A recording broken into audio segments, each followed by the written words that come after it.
Howard Kelsey and Uppy Upshaw had been in contact with General William Potter, Executive Vice President of the New York World's Fair, opening in April 1964. Potter learned of the train tour and of its scheduled stop in New York, and offered rent-free space at the World's Fair for 2 years. In the summer of 1963, Kelsey invited Potter to his ranch for a meeting with Governor Babcock. General William Potter earned his title in the Army Corps of Engineers. From 1952 through 56, he was in charge of putting the finishing touches on the Great Fort Peck Dam across the Missouri River in northeastern Montana. Now, he reported directly to Robert Moses, visionary and president of the World's Fair. Kelsey's Centennial train grew from a 30-day tour of 16 cities into a 2-year stay at history's most expensive World's Fair at Flushing Meadows on Long Island.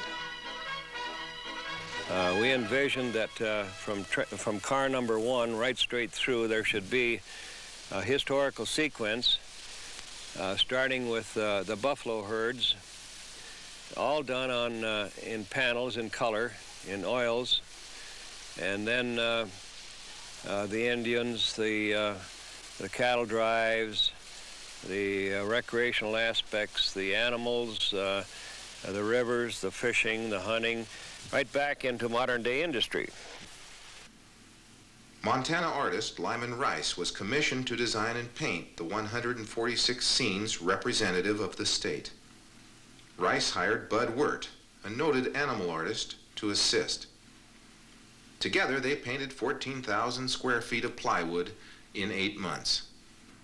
Jack Hume asked the Highway Department to purchase the high-density plywood as an advertising ploy. The department agreed and appropriated $30,000. Hi, I'm Tom Judge, Special Events Director of the Montana Centennial Train. Today we're in an art studio in Billings, Montana. The picture behind me is one of 150 that will be mounted on the exterior of the Montana Centennial Train.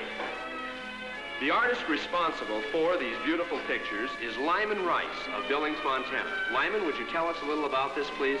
Yes, Tom. These paintings represent the history of Montana. They also depict the scenic and recreational advantages of our state. And how long will the colors stay this bright? Well, these paintings will stay bright for a long time because we have used Columbia paint. We like it because of its ease of workability. I imagine that's important when you're working the long hours for the past 8 months. Yes, it sure is. Well, Lyman, do you expect to be going on the train? I wouldn't miss it for the world. Folks, be sure and visit the Centennial Train when it comes to your town. That panels could also double as moving billboards did not escape the 2 Dude Ranch operators. $5,000 bought the rights to a painting. With 14 sleepers, the lounge, the diner, and the power generator, the train grew to 25 cars. Montanans received the first opportunity to see the train when it toured the state in March 1964. On Sunday, April 5th, the Centennial train was primed to leave Billings on its national tour. The Billings Parade became a rehearsal for the 16 performances that would soon follow during the month-long Odyssey. An evening dinner capped the usual 36-hour stay in each city. Kitty Quigley rode the rails with the group. I started off in Centennial contests for the Territorial. Centennial eventually ended up in Missoula and then back to Helena and was runner-up.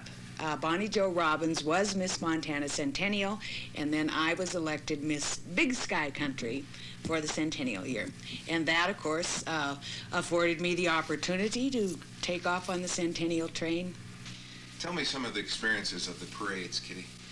Well, you know, Dennis, we had 305 people on that Centennial train and 75 horses, stagecoaches, everything that would represent, you know, Montana and the West. In Chicago, for example, like the publicity that Montana acquired from this Centennial train, if you will, Chicago had a crowd estimated to 150,000 to 200,000 people. Now, all the parades along, through our journey on this territorial Centennial train, we had fantastic crowds everywhere because I think the lure of the Old West brought people down. It was, for one thing, it was a free event for people to come down to the train station, tour through the train cars, and then followed by parades in each one of these big cities. We had one car that had $1 million in gold nuggets. Another one had the foot display, which consisted primarily of the Battle of the Bighorn, when Custer was killed with his troops, and some very fine memorabilia from that operation. But much of the credit goes to the Historical Society as well as the Fish and Game Department. Don and Stella Foote provided many of the displays for the museum, from Custer to Calamity Jane to William Cody. Their J.K. Ralston painting, After the Battle, dominated the Custer display.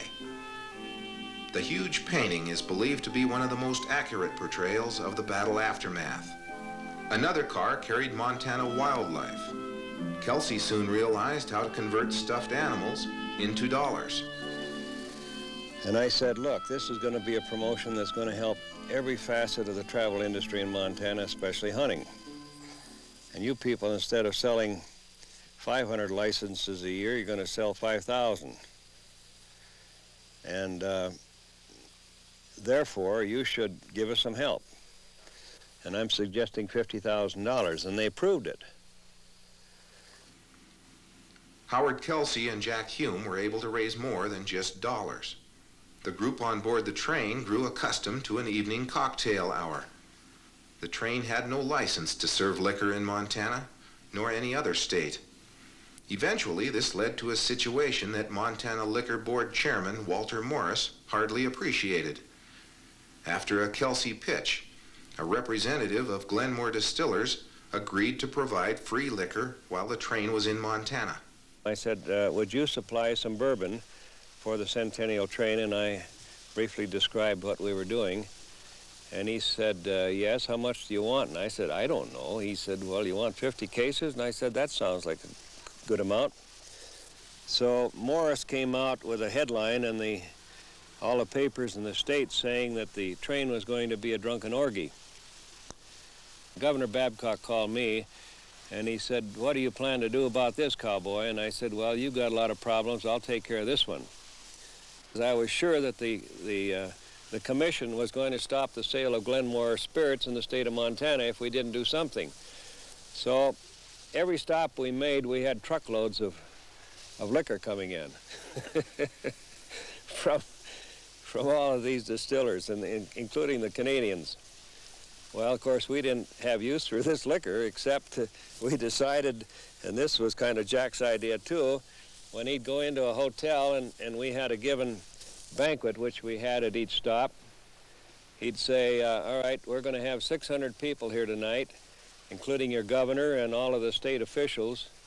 We want a happy hour preceding the dinner. What's it going to cost? And they'd name a number in dollars, and he'd say, how much in liquor? And so I figured out after the train got back that we had over $200,000 that we had paid bills with this free booze. The train rolled into Washington, D.C. on April 16th, the 7th stop on the tour. President Lyndon Johnson invited the Montana delegation to the White House that afternoon. The next evening, at the banquet, Miss Big Sky would provide some added excitement.